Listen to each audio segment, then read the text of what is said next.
Introduction to Algorithm. Buat apa sih kita belajar algoritma ini? Jadi kita tahu dulu fungsinya ini, kenapa dan bagaimana. Pertama, kita mesti tahu bahwa sebenarnya komputer yang kita pakai itu tidak bisa mengerti bahasa manusia.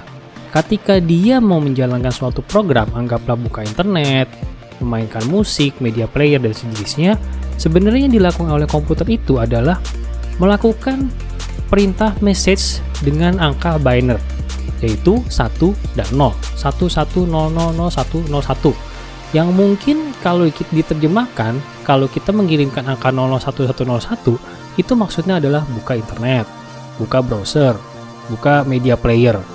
Dan kalau misalkan mau nge-close, mungkin angkanya berbeda, angka biner perintahnya 110011, mungkin seperti itu. Nah, tapi kan nggak mungkin kita berkomunikasi dengan komputer kita dengan menggunakan bahasa binary seperti itu. Kita nggak mungkin bisa menghafal bahasa binary-nya apa kalau mau membuka browser, bahasa binary-nya apa kalau mau menutup browser. Jadi mustahil kita berkomunikasi dengan komputer dengan angka biner seperti itu.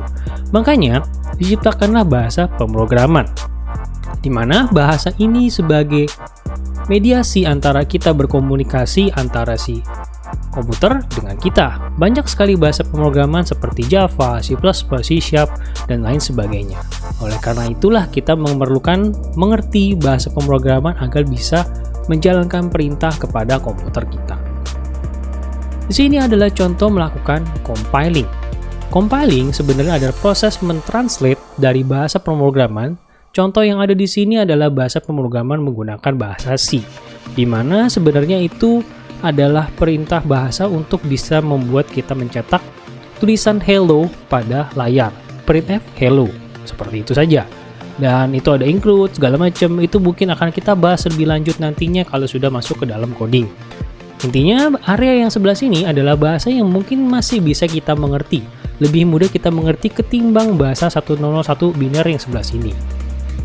Makanya kita membuat bahasa pemrograman ini, lalu ada proses namanya compile, di mana dilakukan oleh compiler sesuai dengan bahasa pemrogramannya. Ada C compiler, Java compiler, C# compiler, dan lain sebagainya. Compiler menerjemahkan bahasa yang kita bikin di programming menjadi angka binary yang nantinya bisa dimengerti oleh komputer, dan komputer akan menjalankan apa yang kita mau dari bahasa pemrograman yang kita tulis tersebut. Itu kenapa kita perlu belajar bahasa pemrograman. Sekarang kita ke yang namanya algoritma. Setelah mengerti dengan pemrograman, algoritma itu sebenarnya adalah persiapan dulu sebelum bikin bahasa pemrograman tersebut. Contoh diagram alur di sini kita perlu perhatikan. Jadi ketika ada suatu masalah, misalkan kita mau bikin sesuatu, mau bikin apa, ada problem, definisi segala macamnya, sebelum kita mengcoding ke dalam bahasa pemrograman yang kita inginkan, itu kita bikin dulu perancangan atau bisa dibilang algoritma. Semacam kayak ya langkah-langkah garis besarnya dulu deh sebelum kita benar-benar terjun ke dalam codingnya. Mungkin namanya terdengar asing kalau dengar kata-kata algoritma gitu kok. Nggak pernah dengar, padahal sebenarnya sehari-hari kita sering melakukan proses algoritma ini. Contoh kayak ini ada resep masakan, gimana kita membuat nasi goreng. Langkah pertama ini, langkah kedua ini, langkah ketiga, dan seterusnya. Karena memang ini kita boleh bilang sebagai algoritma, karena prosesnya itu runtun, 1 ngapain, 2 ngapain, 3 ngapain, dan seterusnya. Ini boleh kita bilang juga sebagai algoritma. Algoritma itu sendiri sebenarnya terbagi menjadi 3 buah. Cara mendeskripsikannya, menggunakan narasi, menggunakan flowchart, dan menggunakan namanya pseudocode. Kita lihat bedanya satu persatu dengan membandingkannya menggunakan kasus di sebelah sini. Ini adalah suatu kasus ketika kita mau bilang menghitung nilai rata-rata mahasiswa. Jadi ada 4 buah nilai mahasiswa dimasukin, terus kita mau tahu nilai rata-ratanya berapa. Dari situ terus nanti dicek nilai rata-ratanya itu di bawah 60 atau di atas 60. Lulus nggak dia? Berdasarkan nilai yang disebutkan di situ. Pertama, kalau kita menggunakan cara narasi itu lebih kepada bahasa esai lah.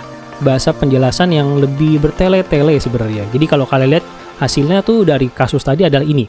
Baca 4 buah nilai, hitung rata-rata. Terus nilai rata-rata itu dicek apakah kurang dari 60, maka tampilkan keterangan Anda tidak lulus. Jika sebaliknya, tampilkan keterangan Anda tidak lulus beserta nilai rata-ratanya.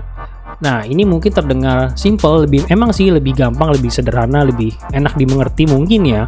Tapi ketika nanti permasalahannya lebih kompleks, ini esai ini akan jadi panjang banget, bertele-tele, jadi bingung kalau kita mengertinya kalau masalah lebih kompleks.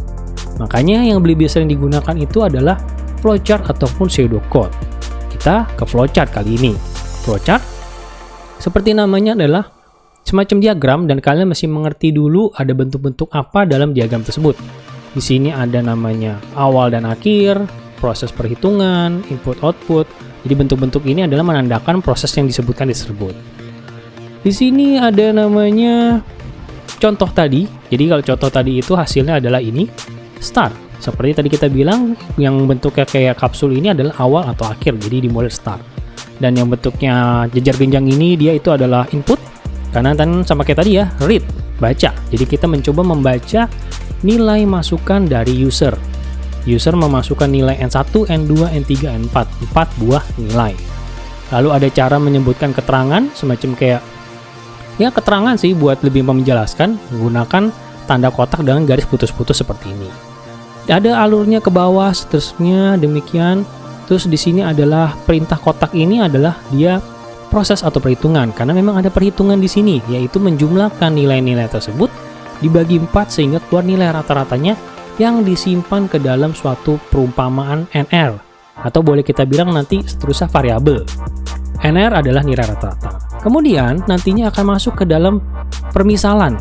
NR itu berapa nilainya, lebih kecil dari 60 atau tidak. Dengan menggunakan yang diamond ini, nantinya akan ada 2 keluaran, iya dan tidak.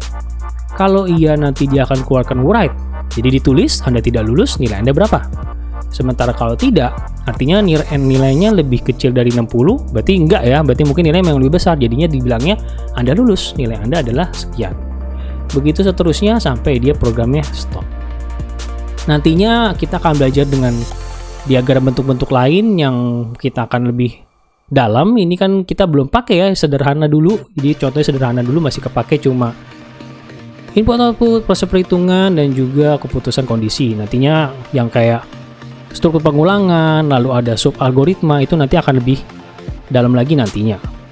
Lalu ada kita bandingkan dengan bahasa algoritma, atau biasa dibilang pseudocode. Sebelum pseudocode sebenarnya ada juga bentuk kayak gini. Jadi kayak namanya general algorithm. Jadi kayak hampir mirip kayak narasi tadi, cuma dibikin poin-poin lebih kayak disingkat lah istilahnya. Tapi ini kurang teknis, sehingga mungkin kurang lebih terbaca ketika teknisnya lah istilahnya. Makanya kita bikin lebih detail lagi, namanya pseudocode. Pseudocode ini sudah hampir mendekati bahasa pemrograman. Dibentuknya adalah seperti ini hasilnya dengan kasus yang tadi. Ini judulnya, headernya, algoritma menentukan kelulusan. Lalu ada sebuah keterangan bagi maksud program ini apa. Dan poin pertama sama kayak tadi adalah membaca. Read N1, N2, N3, N4. Dan dia punya cara mendeskripsikan keterangan dengan menggunakan kurung siku, kurung kotak. Langkah kedua yaitu tadi menghitung rata-ratanya, dan langkah ketiga ini adalah perumpamaan if, yang kalau di sini tadi bentuknya seperti diamond YG gini, iya dan tidak. If di sini bentuknya seperti ini, if dalam kurung NR lebih kecil daripada 60. Ini menyatakan ini adalah kasus yang mau kita bandingkan if. Kalau ini benar, jika ini benar, maka perintah yang pertama lah yang akan dijalankan. Jika ini pernyataannya salah, maka perintah kedua lah, baris kedua lah yang akan dijalankan.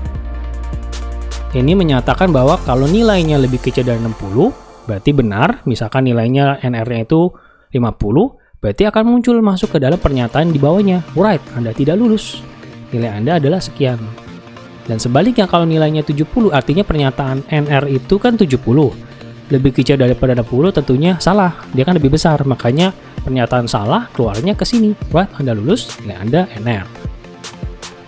Apa sih ini ada kutip? Kutip ini kalau ada suatu yang dikelilingi kutip depan sama kutip belakang, sebenarnya itu adalah penanda dia kalau cuma semacam kayak kalimat doang, kata gitu, tidak memiliki nilai. Berbeda ketika kita tidak memberikan dia kutip, itu akan keluar variabelnya apa, yaitu nilai dari variabelnya. Contoh yang ini nih, NR. Kalau NR ini kita kasih kutip, nanti keluarnya adalah Anda tidak lulus, nilai Anda sama dengan NR. Benar-benar ditulis NR. Tapi kalau misalkan digunakan tidak kutip, artinya dia akan keluar angka dari NR tersebut berapa. Ini nanti akan lebih jelas ketika kita sudah benar-benar terjun ke dalam coding di dalam C++ nanti. Tapi kurang lebih itu dulu semuanya sudah kita bandingkan. Algoritma pseudocode, algoritma flowchart, kedua itu akan sering kita pakai, dan fungsi dari bagi kenapa kita belajar algoritma dan pemrograman itu sendiri. Sekian dulu tutorial kita kali ini. Thank you for watching, keep learning, sampai jumpa di tutorial berikutnya.